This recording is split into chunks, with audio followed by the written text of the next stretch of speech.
the 14th of November 2022. And we start off in Scotland, in the very, very north of Scotland, with Glenmorangie. And Glenmorangie brings out a new barrel select release. It's a cask finish, 12-year-old Glenmorangie with a Palo Cortado sherry finish. Palo Cortado is a sherry that wanted to be a fino, and then you have this floor layer, and if that is broken, then it oxidizes the sherry, and that is then called a Palo Cortado. That's by accident or something like that. And today you really do that, like really specifically, and yeah, that's where the casks come from, and that is then where the Glenmorangie is matured, and it comes in 46% ABV, and yeah, sounds like a nice release. Then we have two new GlenAllachie. One is the 21 Cask Strength Batch number 3, and the other one is the 10-year-old Cask Strength Batch number 8.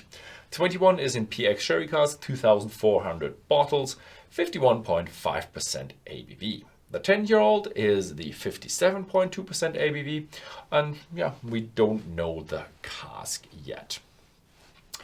Next up is a new price record. Yeah, there's always a price record in every news.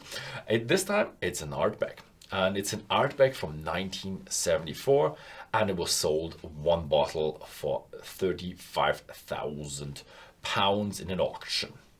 And did I tell you that I already tried an Ardbeg from 1974? I tried like half a glass, and then someone else didn't want to finish his because they didn't like it, so I got another half a glass. But yeah, besides that story. Next up, the story of Tamdhu Quercus Alba Distinction number 2. And it was solely matured in first fill sherry cask, as all Tamdhus are. Well, nearly all Tamdhus are.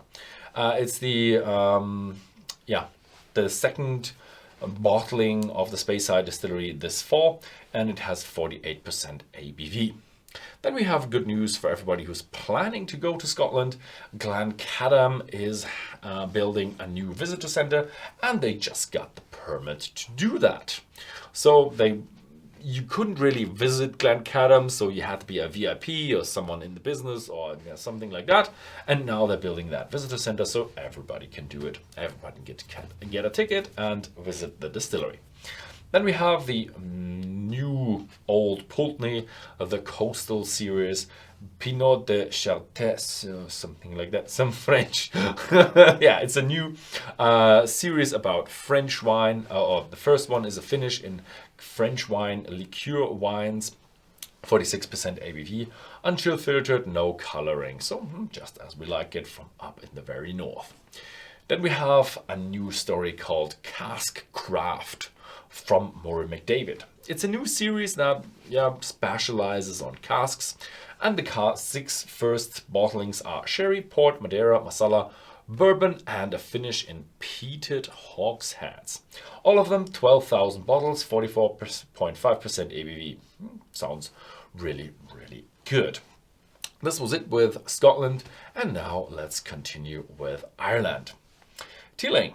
Teeling is launching a new whiskey called Rising Reserve 21 years. It was matured for 5 years in ex-Calvados cask with ex-Calvados white port cask. So the ex-Calvados is the white port, and you have 6,000 bottles worldwide with 46% ABV. First, it will come in Ireland, and then it will be released in all over the world internationally about March 2023. Then we have a lot of news from the United States. The first one is a brand called Uncle Nearest Whiskies, and they're planning 3 new core bottlings, permanent bottlings that are selling. The distillery is actually called Nearest Green Distillery, cool name, and the 3 permanent bottlings are a rye, a single barrel rye, and a single barrel whiskey. And the cool thing is they are not just US like many of them do, but they're already planning to also export to Europe, or hopefully also internationally. Then we have a news about Old Fitzgerald, and it's the oldest Old Fitzgerald that has been bottled in bond, 19 years on the market. So 19 years is very, very much for a bourbon. And yeah, bottled in bond is like, 100 proof and just one distillery, one season distilled and stuff. But yeah, it's 19 years old. That's really, really old, even for an Old Fitzgerald. And next up is a new distillery, and this time it's a bit special because it's not like, another craft distillery for $2 million or something like that. It's a big distillery for $30 million in Western Kentucky. And they're actually called Western Kentucky Distilling, and they're planning their distillery in Ohio County. So there's an Ohio State, I knew that, but there is an Ohio County in Kentucky as well. And it's 25,000 square meters. Sorry, I don't know how many square foot that is, probably times 9 or something like that.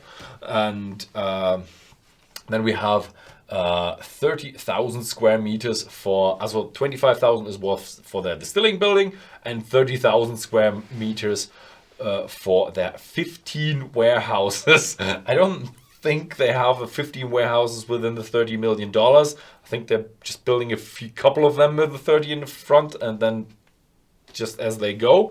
Yeah, but they plan to do 50,000 barrels or casks per year. So this seems to be big business, and hopefully they back that up with enough quality so we have another big quality player in town for the Kentucky straight bourbon. I would love that.